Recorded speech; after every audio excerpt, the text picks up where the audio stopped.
Happy Monday, beautiful humans. Welcome to another episode of Embodied Impact. Today we have the honor again to have Loto with us. We had a conversation a few weeks ago, and started tapping deeper into how we can reframe fear into an energy that shows us, okay, like what's the path? Like where shall we go further? And so Loto is a former monk. He's an author, speaker, coach, all focused on crushing fears and hacking them into something that's positive and productive for our evolution. And today we really want to look specifically at how can we use fear as a gateway to success. So without further ado, Loto, amazing pleasure to have you again. And yeah, you have just such a beautiful presence, man. You know, like all the messages you sent me. And it's just, yeah, it's this really good connection. And I feel as I said the last time, you know, the very first time we talked, it felt like there's magic. And you speak a lot about the electricity that you bring to the conversations. So I love that, man. So what I'd love to get into today is, for the people that haven't been here the last time, for you to just briefly share, like, how did you get into developing a methodology to turning fears into something that's deeply productive and healing for us? Thank you so much, both of you, amazing hosts, amazing humans, and thank you every single one of you that I'm not seeing but I'm feeling. This morning I was receiving a session myself, a session of my method, but with one of the students that I'm training to become a mentor of the method. That sounds a little bit self-centered to my mind, but I love it, and I use it myself all the time. And I was doing the session on marketing, and for me, marketing is communicating effectively. That's it. And I have limiting beliefs and subconscious blockages and fears around most things, like most humans. I think it is interesting to realize fear is part of life. And why? Because fear is fear of suffering, in essence. That's one of the things that we were tapping into the other day. But also it's fear of disappearing, fear of death. Really the suffering of transformation, the suffering of losing what I used to be or what I used to have, and getting into the unknown. And that my fear of marketing is like, what if I crush it way more than what I'm used to, and my life and my impact transforms too much? And what if I don't have any more reasons to feel like I'm still dreaming with my impact and my purpose, but I'm actually living it fully? And then I realized that part of my subconscious blockage is that I grew up in a hippie community. I'm not sure if we tapped into that last time, but I grew up in a few communities actually. But the first 1 to 5 years, I was in a hippie community in the south of Spain, running naked among the fig trees. Really, really bucolic. And I was sharing with my mentor in this morning that I think I grew up with the idea that the world was wrong. Not a really obvious way. It was like, it wasn't an atmosphere of constantly criticizing or something like that. But beliefs are so subtle, and we live immersed in them, of the people we grew up with, the people we hung out with, this powerful idea of we are the result of 5 people that we share the most with, right? And the importance of tribe, aligned tribe.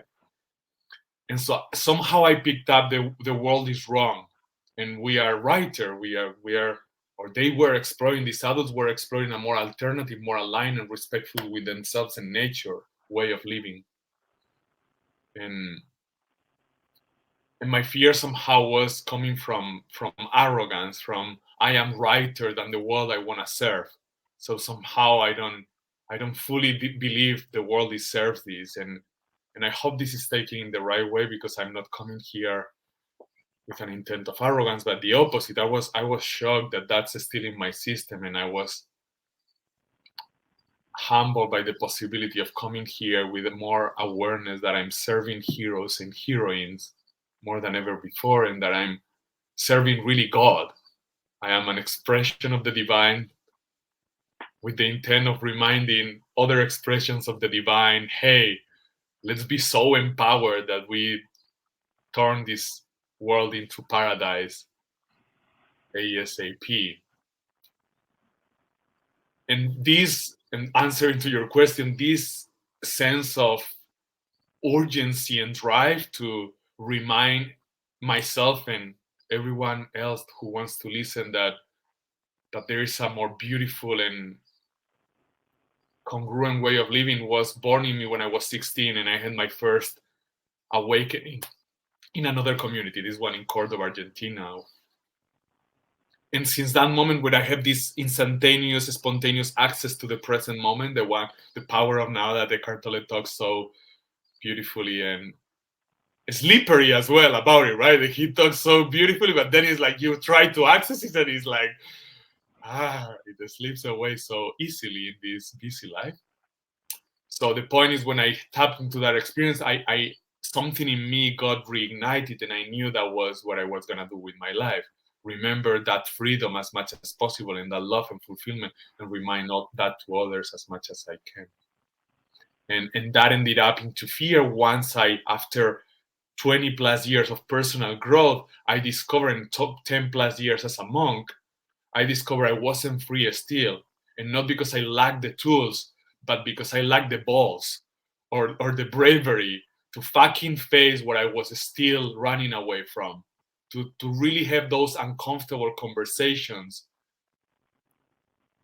that I needed to have with myself and with other people to really get so aligned with them and with myself that I could really experience or embody freedom now. And I thought, if I conquer fear, maybe I will be finally free. And that was an idea in that moment. But then I explored it, and so far I haven't stopped finding out that it's true. That if I'm able to dance with fear in a way that it empowers me instead of stop me, I am free.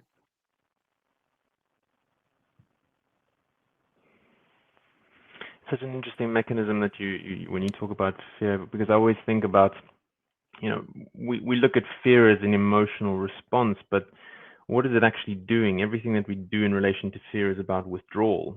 And your last statement there, it's we need to have the balls to step up to that space. And for me, that's that sort of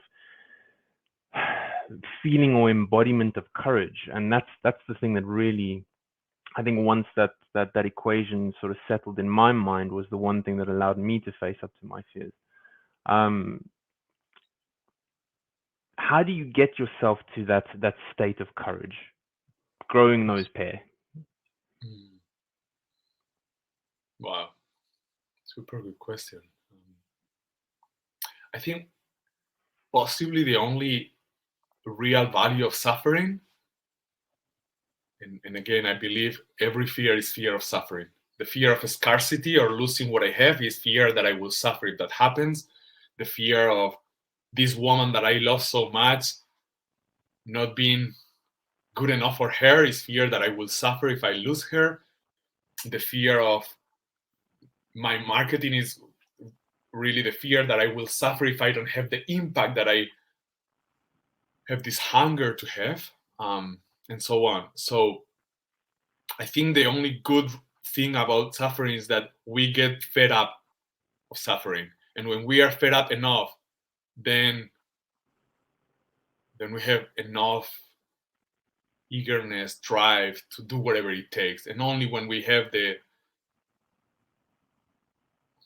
tapping into this place, which has been always here, but it's been sometimes covered with too many layers, that suddenly it's like we get like Excalibur, like really connected to that source. And then it's like, I'm either finding the way or creating the way. But I'm not gonna settle with less than the fulfillment and love and freedom that I know somewhere inside of me. I know it's possible, and I know it's only that is enough. nothing will be enough without this freedom and fulfillment, and almost nothing else is required with this freedom and fulfillment. And yet the drive for more, it's always there. We were born with it, I believe, and I believe I've observed it enough in babies. But it's not anymore anything else giving the fulfillment, but it's this fulfillment that explores itself and expands by this beautiful conversation right now with you. Not because I need it. We were talking about this before, or listening to this. It's not about needing. I think the only need that we have is to follow ourselves, to be true to ourselves, to take action in what feels right. And then freedom is our natural state. So getting fed up with suffering, I think it's what it's required, or with stagnation and with limitation is what is required to find enough bravery. Tony Robbins says, I don't know still if I agree or not, but it's interesting. He said, everyone has fear. It's just some people are more afraid of not trying than afraid of failing. So I think once I'm more afraid of being stagnant or not doing my best than afraid of staying in my comfort zone, that afraid of the risk, then is when I'm ready to conquer my fear. I mean, man, what you say about this freedom piece is super resonant for me. One of the methodologies I use for sort of like self-discovery is the Gene Keys by Richard Rudd. And so in my profile there's like freedom twice.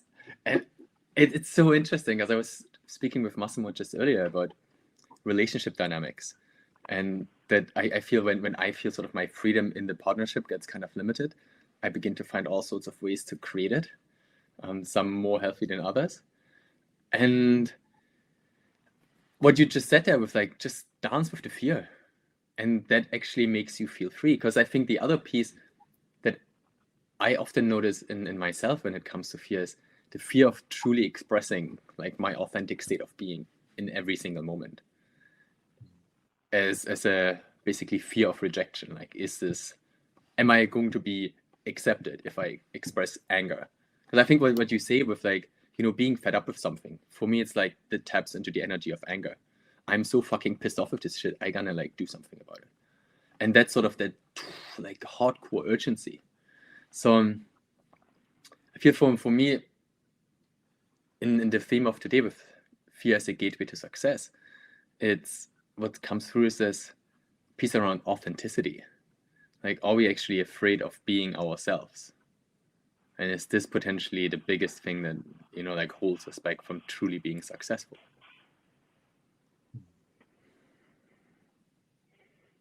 Yeah, I love this theme because I think we were already tapping a little into it, but I think it's one of the most slippery fears, the fear of success, because it doesn't make sense, right? Like, we are striving for it, doing so much for it, and then we are still afraid. But if we go back to that idea that fear is in essence always fear of suffering, and that we believe we are going to suffer when we disappear, we die, not ourselves but our identity. It is true, to become successful, like for example what I was saying, to become that level of success in marketing, it needs to die this version of me that has a bounded impact and tap into another version that has compared to this one, unbounded or way bigger. So it's not really me who is going to be successful. I am going to die. And this new version, it's gonna be a version of me which is more successful. So in a way, it's falling in love with fear and death, falling in love with dying once and again, letting every part of us that is limiting die, and letting this world that is where there is hunger and there is suffering and there is unneeded illness die as well, and really embrace together, everyone playing our own role, following our own love and bliss and passion and art, be the change that we want to see. So we live in paradise, like not in 100 years, but we live in paradise now and now and now and now and now and now, and we let this old world die, and we bless it and we thank it for showing us how to be fed up with suffering. Okay, thank you so much.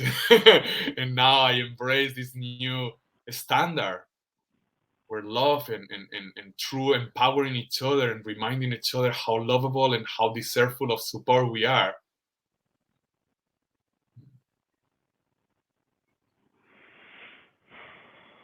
That resonates a lot with me, because when, you know, equally, Tabi, what you were saying before about authenticity, and I think the real stepping into authenticity is a very, very lonely and isolating space. And I think, you know, it's a lot of like what you're talking about, sort of ending the absolute annihilation of oneself, and the kind of the contradiction of fear of success in that sense. But for me, in my head, it's like, you know, if you are the epitome of the success that you want to be in your mind and soul, I always sort of have this thought in the back of my head. It's like, you're right at the top of the game. It's a very, very, very lonely place up there. And I think this is really where I think a lot of people trip themselves up in that process, because, you know, like you were saying, everything has a beginning, a middle, and an end. You have to surrender to that ending. And when you surrender to that ending, you then step into your next potentiality. And that's where it's very interesting. So it's, for me, it's this idea of real surrender, and real surrender is deeply tied with authenticity and ending. You're definitely speaking to the existentialist in me today. I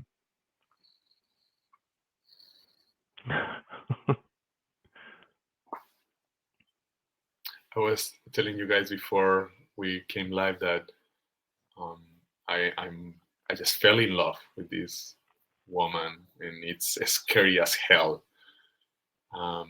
Why? Because it's so easy to go from I love you to I need you. It's like when I love you so much, it feels like I need you to be this fulfilled and this alive. And I hadn't fallen in love for 2 years or so, and so I haven't been in touch with that. You know, I kind of have the similar sense with Ometepe, one of the places where I feel I'm creating a home, or with Bali, or with friends. And it's when we feel we need something, that fear is not gonna go away until we rediscover, no, I don't need it. I need to be true to myself. I need to take steps towards it if that feels right or real, but I don't need this result. I only need my congruency or integrity. And that is true success.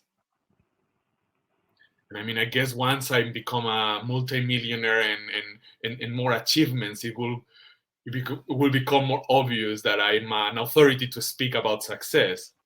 And I'm not a multimillionaire. But so it needs to resonate with you. I don't have authority to speak about it. I mean, I just know how free and successful and fulfilling and inspiring it feels to live in integrity, even when it's fucking scary. Even when it's like, what if I say this and I lose her? What if I say this and I lose this amazing potential client? What if I say this and I'm rejected, as you were mentioning, Tobias? But then the fear of not being true to myself is greater, and then the ecstasy or the bliss of being true to myself and taking that risk is so fulfilling and so expansive.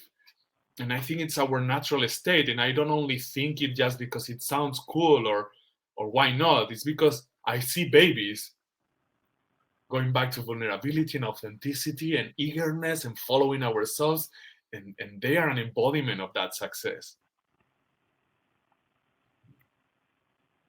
of that integrity, of that authenticity, of that vulnerability in spite of whatever is going on. And if something suddenly becomes too challenging and they go into tantrum or into crying or into getting crazy or nuts for a little while, then they come back and they are this presence. But it's not they. We are that, just with maybe more hair or even with losing our hair already, or with more gray hair or bigger bodies, but we are still that same embodiment of divinity and power and love that we were born being. We haven't stopped being that. We just got trained into a world that is ill. And now we see as normality to be ill and be limited and be bounded and let authenticity be only after 2 glasses of wine or only with a few people. Fuck that shit. And I know I'm just saying things that we already know, and possibly we are gathering together because we resonate with the same vibration, just bringing my part of the game to remind us all things that we already know. But that's what I believe.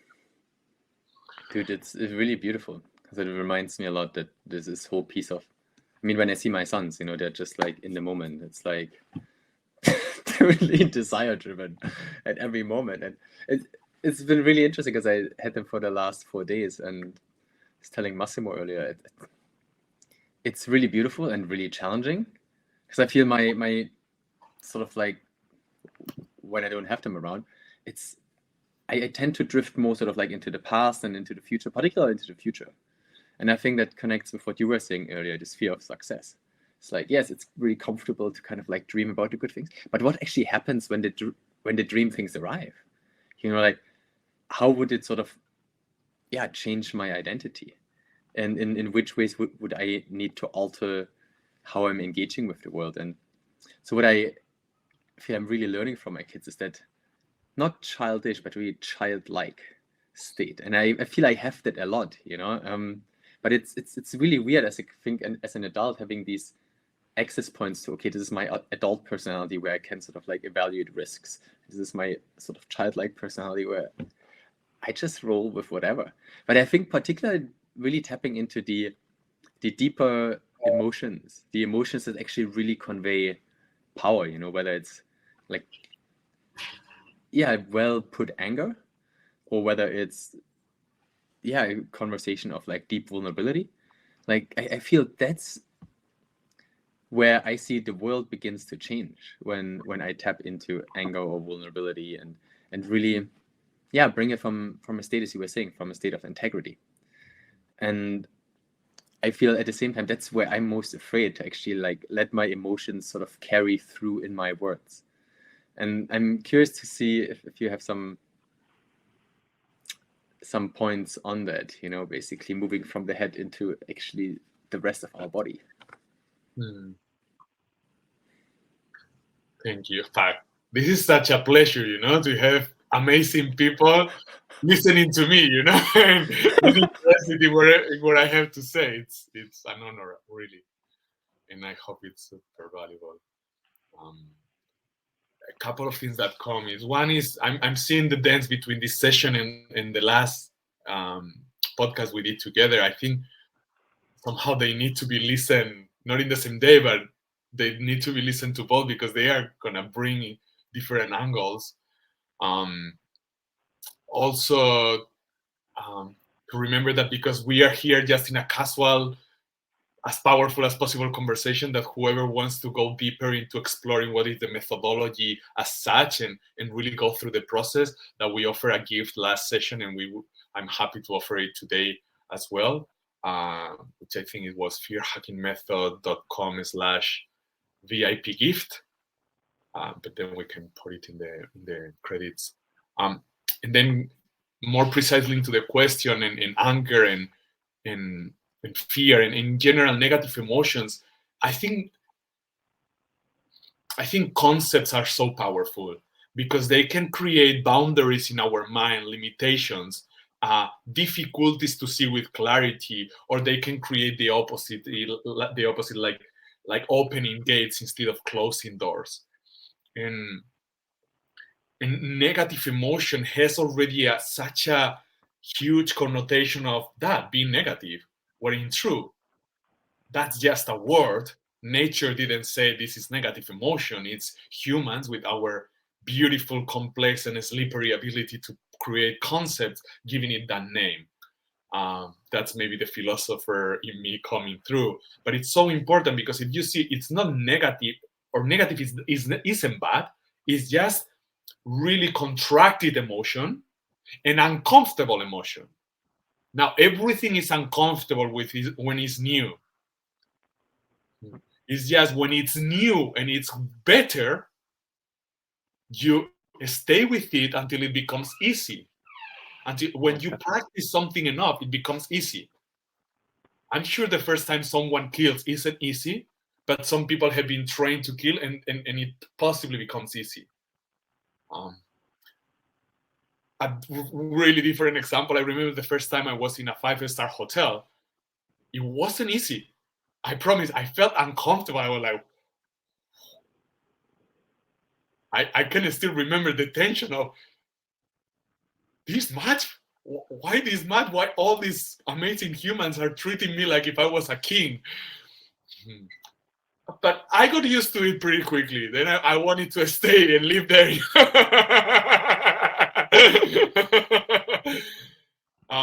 So back to negative emotion. I was feeling negative emotions. It's just negative emotion is contracted and stock energy.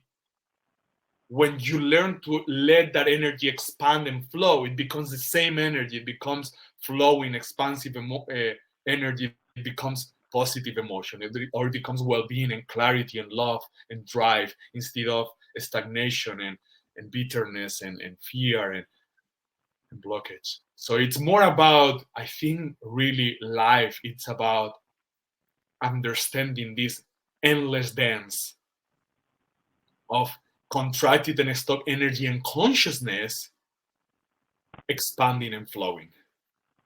And once I can do that in every moment, I am endlessly free. But not only that, forever I'm going to keep unlocking more and more of this freedom, because there is no end.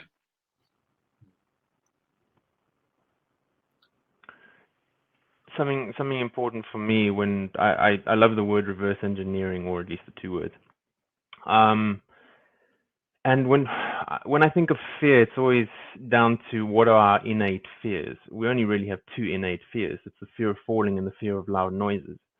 So if I have that sort of idea in my head of, okay, that means to tell me that every single fear has in some way, shape, or form been either imposed, learnt, or somehow constructed in my language, or at least a story that I've been told to assume is mine.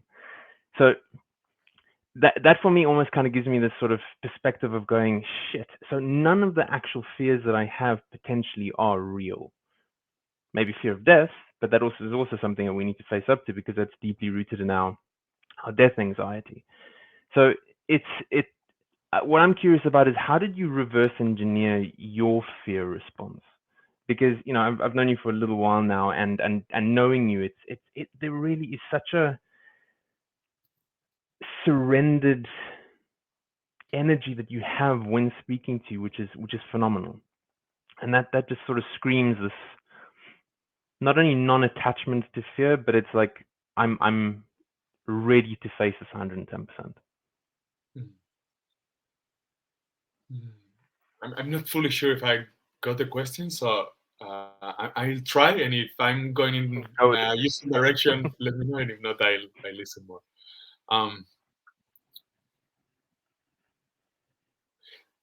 So I think one level is to first understand in an intellectual level that we are able to do it. If I believe I'm unable, the enthusiasm to try is gonna fall for sure. And maybe it's not even intelligent to try. If I think I'm unable, it's better to accept. If I can change someone else, it's better to accept. But if I believe I can, then there is an open gate there. Now the next door is to, that's kind of part of the process of the fear hacking method itself. First is knowing what you want, then seeing what are the fears stopping, and seeing first that in an intellectual level, I see it as better, clearly as better, and compatible with everything else that I want. And if I don't see it compatible, or I see that it has a conflict with something else that I want, then I need to work on that subconscious blockage, that subconscious lie that it's there somewhere in me, because in my past there was a conflict. For example, as I was saying, in the hippie community, I recorded the perception that it wasn't so good, the world out there. So and now I want to reach the whole world, or as many humans as I can. But there is a lie in me. Today is a lie. In that moment, it was true to my small kid perception, because it was coming from people who were my references. So I need to reactivate, actualize that perception from today's point of view, and let that dissolve. And that can be pretty smooth and simple sometimes. And sometimes it's like memories keep coming up, because there is so many layers to that fear. And it becomes so powerful and so liberating. Then there is the emotional level. I need to understand that feeling, the way I believe I will feel, it is congruent, or it doesn't enter in conflict with everything else I want. So, for example, if I'm loving this person so much, and I believe that that intense love, it enters in conflict with me feeling empowered and in my centered, there is no way I'm gonna let that happen, because this is a priority for me. So now I have this conflict. Can you follow? Yeah. Mm-hmm. So now, but if I reflect and review and explore, and sometimes it's easier with someone else holding a space for you, but we all can do it. It's in us to we are consciousness. We are unstoppable consciousness, whether we like it or not, period. It's not democratic, it's what we are. So we can do these explorations if we have enough eagerness. Now, so I explore this, and I really, what I want is to be this intensely connected with this other human, but always from my center. Now, when I see that possibility, now I can navigate these fears that are showing up from this new place of alignment. So I'm not fully sure if I answered your question, but basically it's knowing that freedom is more important than any other thing. That without freedom or fulfillment or true love, nothing will be enough. And then finding the way, or creating the way, to stay in that state of freedom in spite of any other experience that I want to face, or that I want to conquer, or that I want to address. That makes a lot of sense to me, especially in sort of the couples frame, because I work with a lot of couples as well. And one of the things I always say is that it's the responsibility of each individual partner to facilitate the other person's freedom. And it's such a powerful place that you're talking from, where, you know, when you are filled with that sensation of freedom, you're far more available for your partner. You're far more available for the world out there to receive, to give, and really be in that flow. So it's almost like in the back of my head, I have, if there's fear, it's void of freedom. So it's almost like it really presses you to go, shit, if I'm feeling afraid, I'm actually just taking my freedom away here. You need to do this. You have to. That's a super important point. It's like, which has been part of what we've been touching since the beginning, it's realizing fear, or conquering fear, is not a luxury. It's an absolute must. Without conquering fear, we are not free, and we will never feel fully alive. And that's a hard truth, but it is true. And so the sooner we realize that, the sooner we start a new process or an adventure of forever increasing freedom. But there is no way, no one, no matter how much money, how many beautiful relationships, how many thousands of hours of meditation, speaking from my own experience, nothing will be enough unless you know how to be okay with fear, and how to let that fear turn into aligned action. super important statement. That's really beautiful, man. Letting fear turn into aligned action. I want to use that to first off, Loto, I want to say, Hannah, just in the chat, she shared that you said last time that pain is inevitable and suffering is optional, and it's within the immediate control, and it sunk in for her. So you touched one soul, my man, deeply. And thank you, Hannah, for sharing that. And the other thing I wanted to bring up is, so me had asked like two questions, and one question has a lot of questions in it. So I'll read it out, and maybe you can kind of like pick into the ones that are most sticky for you. So the questions are: when did we stop being so authentic? What age? Why? Is it social environment? Is it childhood traumas? Is it past adult traumas? Why did we stop communicating? Where did the fear come from? Who put these ideas into us? Alrighty, there you go, my man.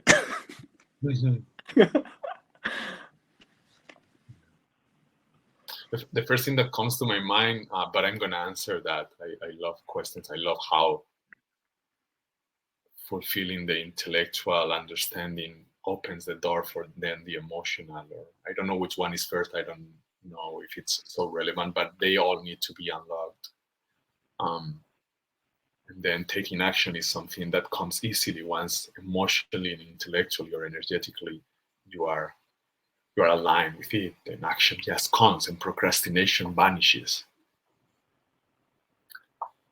The first answer though that comes is it's not so important when and why we stop. It's way more relevant how do we get back to that beautiful state. Pretty sure you agree with this.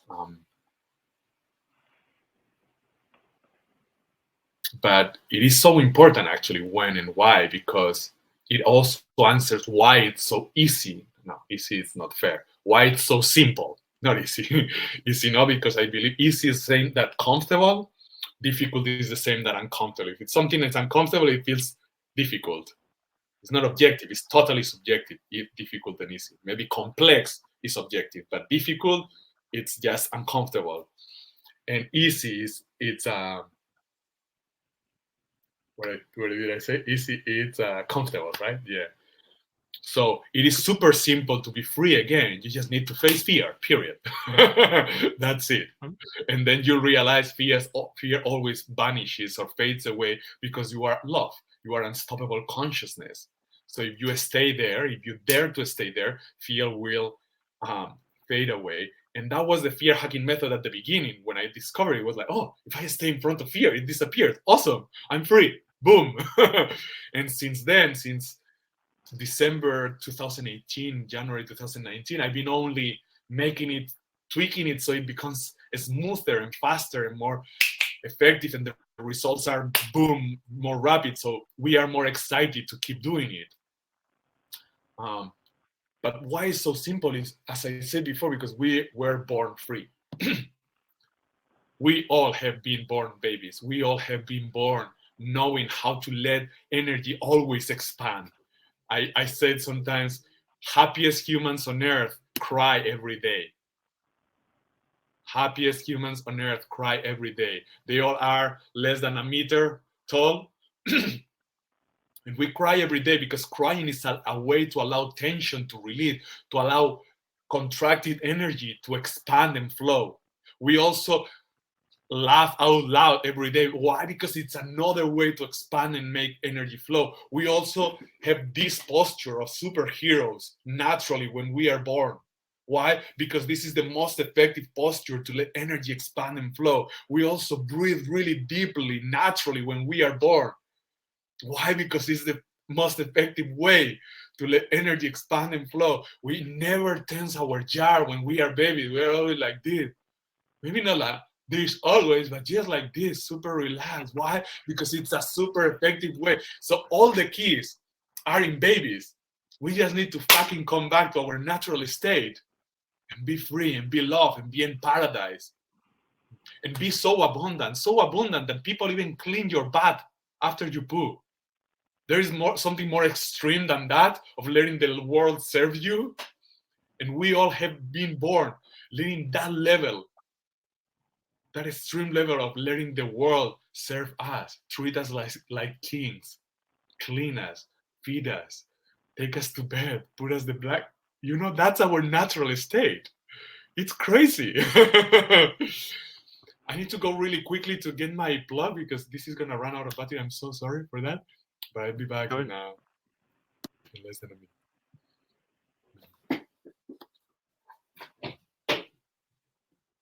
I think it's a very valuable question that you pose. Well, I mean, a multitude of the questions that you put there. It's when do we stop being so authentic? I think for me, the narrative is so important when it comes to this sort of self-reflection and looking back in life. And I think we do need to dismantle the stories that we carry into the present moment. And I think once you start sort of dismantling the story, you get very close to that authentic self. But what we also need to be quite mindful of is to know when to stop digging. I think for me in the years of therapy, it's almost like the sensation of it's a great task to go searching for why we are the way that we are, but it's also a question of how deep down the rabbit hole do you want to go? Because there has to come a point, and I loved what you were saying before, Loto, about, it's really the now more than anything. In a way, there's no real relevance of where it has all come from, but yet it's equally super, super important as to where it's come from. But it's knowing how much of that do I dig into? Otherwise, what happens? In my experience, people just get stuck in therapy for years and years and years and years, and they never act. They never actually live life, and they never face up to these fears. They never actually create the experiential. And for me, that's where the biggest game changer is. It's in the experiential.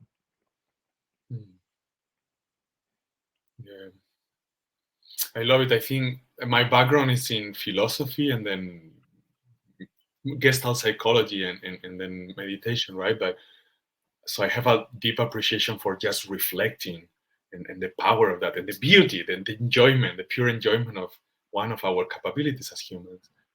Also the power of therapy and going into the past is mind-blowing what it can do in moments when it's clear enough. But also I think that's why coaching has become such a thing, right? Maybe even too much sometimes, but because of that focus on future and action. Because it's true, if you want to heal so you can live better, it's not that you want to heal just to be healing all the time. Or you can, if that's your purpose and your passion, why not? I do that most of the time, actually. But anyway, that's why we start, or I start always first in the way I approach mentoring others with what is what you truly want. And we call that clarity of desire. It's an exercise to, in less than 15 minutes, know what is your purpose, whether in your whole life or whether in a specific aspect like this relationship, this business opportunity, this call, whatever it is, or this tough conversation that I need to have. Then what are the fears? And dig deep enough to clean all your nervous system or align yourself fully with that vision of yours, with what we truly want. And then what is the first action that you want to take? What is that aligned action, that action that you truly want to take to move into bringing that into this life? To touch also in the question of before, just because it doesn't feel right if it is not fully answered, when it started, since the very first moment, at least in the very first second of our life, if not before. Everything, since we started to be created, we started to be influenced by our environment, and that has started to create our perception. And now we are all in this journey of cleaning our perception to see more clearly, more loving. I love this emoji of the hearts in the eyes, because I think that's where our natural state. That's why babies create so much love, because they see through love. And I think that's my job, and maybe everyone's, to clean our eyes and our hearts and our souls or nervous system to be able to be present and to truly appreciate and generate more art, or more excellence, or more love, instead of keep on working for things that we don't truly believe in, to pay for things that we don't truly believe in, to create a world that, or keep a world that we don't truly believe in. Really work more and more every day or every week in things that we absolutely believe in. Pay or invest only in things that we truly believe in, and then we are already co-living in this paradise. I think that actually leads into this sort of next question that me was asking as well, is around alignment. So how do you align to the self within? And you spoke about nervous system and cleaning sort of things out. So maybe just a few more words on how do you create that inner alignment. Thank you so much again for the space and the questions. Maybe today I'm more theoretical and less explaining the stories, which I think helps a lot to make it more fun and entertaining. The first example or story that comes regardless this is that these 2 weeks since I met this woman, it's been some of the toughest of my life, because it was such a strong connection since the beginning that so much fear, so much tension has come up for me to see, do you want to face it or you want to run away? So one super simple way to align myself is to just expand my energy, behaving more like a baby, smiling more, laughing more, crying more, having a more expanded posture, breathing and jar, having more things that align me, like having a bathtub, a hot bathtub, or a cold tub. If that, I'm not such a fan of the cold water, although I've tried and it's amazing, but I prefer hot baths. Meditation, a piece of good chocolate, a glass of good wine or good tea, something that helps you feel more aligned. It's really that simple. But I've been forever, and I'm still finding places where I am so trained to do tough instead of do what feels right. And it's a balance, because you need to be willing to do what's tough in order to let life be easy enough. And so the tough part is, for me, or the way I do it, is that cleaning in those 3 levels, is asking myself, once I know what I want, is, okay, intellectually, logically, how sure I am that that doesn't create any conflict with anything else that comes to me, that I want, that it's important to me. And when it's less than 100, that means that there is a conflict inside of me. And I ask myself the same emotionally. So feeling that way, feeling how I want to feel from 0 to 100, how clear it's for me that it's not in conflict with anything else that matters to me. I think the question is a little bit complicated, but maybe re-listening to it clicks. And if it's not 100 or more, is that because there is a conflict in me with that? And then from 0 to 100, how able I feel I am to get to that state that I think I am going to be when I achieve what I want. So in other words, asking myself how aligned I am with my goal. But asking in those 3 levels is like it's helping myself and my clients see, dig way deeper or fine-tune more and see where are the memories that unlock that blockage, that subconscious contraction that it's still a storage in my nervous system. And then it's just through observation and sharing about it that starts to fall away. Because from my today's perspective, of course, I'm in essence aligned with what I want. I just need to help my subconscious mind, my nervous system, get as well actualized. Again, I don't think that's so simple to answer specifically here. That's the framework that I use with myself every day. things that I want and that I want to make happen faster, whether it's more money, better relationship with my partner, better relationship with friends, grow my community. But that's why also offering this gift of whoever wants to go deeper into the method, have a session with myself or one of the mentors that I've been training. I think it's such an important point, that because it's really in the dialectic that I think the healing happens, and it is in the face of like working with someone like you that really does tease out that narrative and the story that person has, and then you can really get to the bottom of what's holding them back. I think that's why, I mean, look, I've been in therapy for years and had mentors and coaches, and I think that's always been an amazing sort of sounding board to get deeper and deeper into that space. Also, let's maybe just use the last few minutes. Crystal had asked a question before we wrap up. Can you just find a way to coexist with the why of the past? Then you can act more efficiently in the now, so you can choose a more empowering decision to evolve away from past destructive decisions. Repeat the question, please. I think I grasped it. Yeah, sure. So it's basically, can you find a way to coexist with the why of the past so that you can act more efficiently in the now, and then future-wise move away from these destructive decisions that one has made? Absolutely. That's what I do with myself, and I have the honor to serve others do.